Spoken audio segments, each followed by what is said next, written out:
Hi everyone. On today's Q&A, I have a very special guest, Mr. Kevin Kelly with OC Title. Hey, nice to be here. Yay!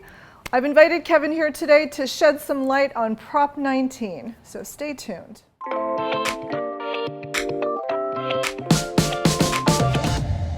If you missed my other video on how the tax benefit of Prop 19 works with respect to carrying your existing tax basis to your new home if you're 55 and over, severely disabled, or victims of a natural disaster, don't worry, we're going to touch on that today.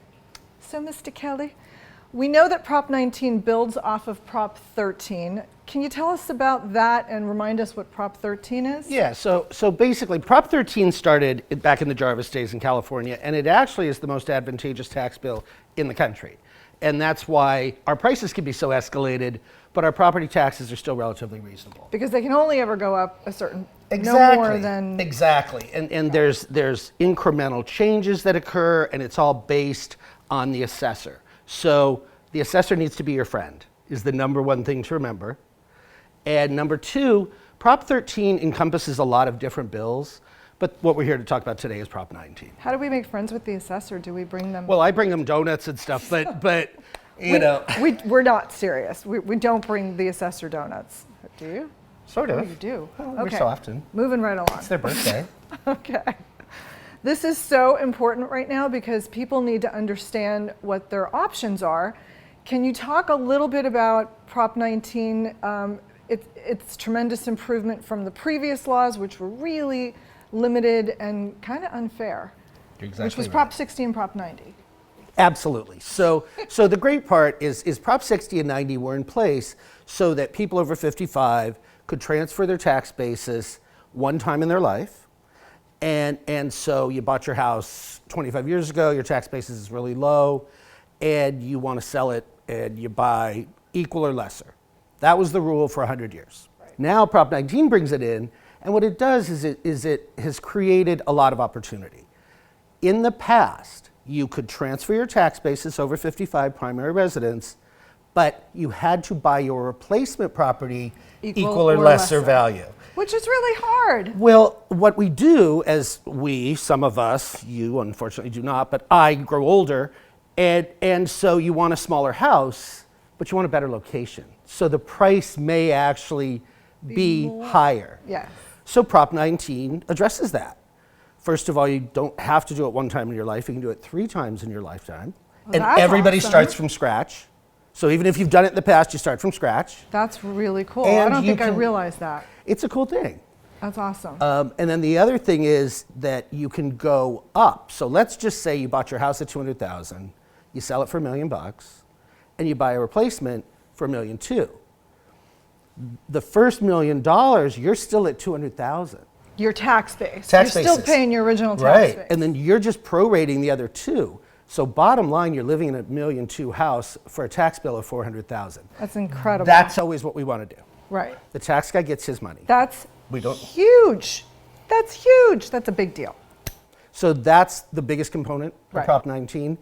All you have to do is be over 55, have it be your primary residence, and it's any county in California. You can move to Mammoth, you can move to San Francisco, you can do whatever you want. That's also huge because I think in the past it was only certain counties. Right, That and they had to cooperate. They had to cooperate. Okay, great. What about the generational wealth portion of Prop 19? How does that work? That is, to me, the biggest mystery. Well, it's not a mystery, it's just it's not as advantageous as the other part, right?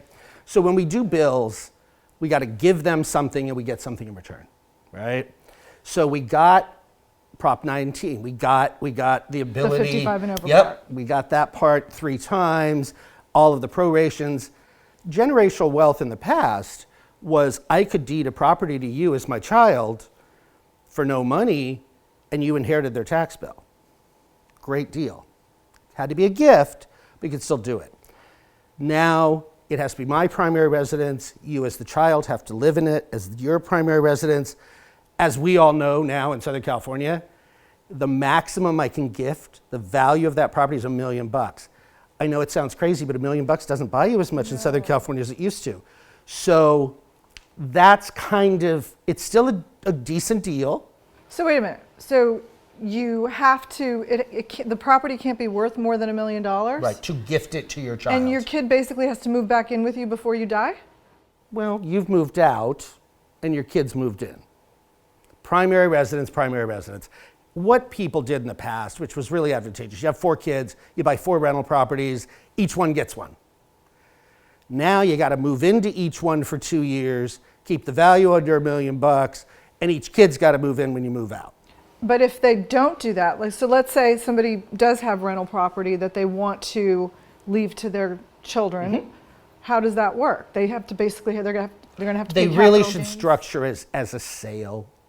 They could do kind of an under market value sale, but again, the property taxes won't stay set. And they're going to have to pay capital gains on it? Or the Capital heirs will? gains is negligible because it was a rental property, so it may not be applicable. Got it. Woof. I know, the generational wealth portion, much more complicated than the That's a other little part. vague. Yeah, at best, at best. Thank you, California government. But hey, look, we got the 55 and over part of it. Right. That's awesome. What else is new and exciting in the title world? Well, again, we're being regulated up the wazoo. So the biggest thing, we have a lot of corporations, limited partnerships, and LLCs, or LLCs, corps, and partnerships that buy property. Department of Treasury and Homeland Security now looks at that money. So if you're buying a property in an LLC or a partnership or a corporation, title company, regardless if it's me or any other title company, going to have to vet that money through Department of Treasury and Homeland Security. So just don't be a drug dealer and it's going to be fine. Okay. Word to the wise. You heard it here. Awesome. Well, thank you so much, Mr. Kelly, Thank for you. joining me today. Nice to hang out. And if you watched the first video I did on Prop 19, I actually give you guys an illustration of how it all works for the 55 and over tax benefit. It's pretty cool.